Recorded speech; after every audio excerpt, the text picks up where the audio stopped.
সফরুল খায়ের এই মাসের আখেরি সাহার সোমবার, আখেরি বুধবার। এই আখেরি বুধবার সম্পর্কে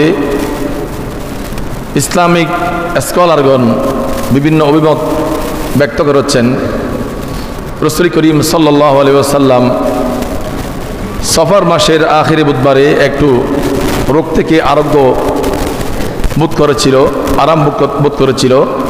সেই জন্য সাহাবায়ে কেরামরা খুশি হয়ে ওই দিন তারা এই আখেরি বুধবারকে সম্মানিত করেছেন, তিনারা স্মরণ রেখেছেন।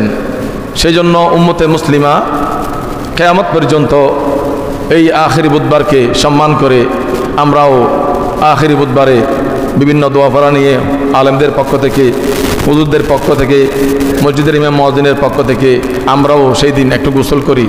যেহেতু আমাদের নবী রাহমাতুল লিল আলামিন সাল্লাল্লাহু আলাইহি ওয়াসাল্লাম তিনি সেই আখেরি বুধবারে একটু রোগ থেকে আরোগ্য লাভ করেছিলেন।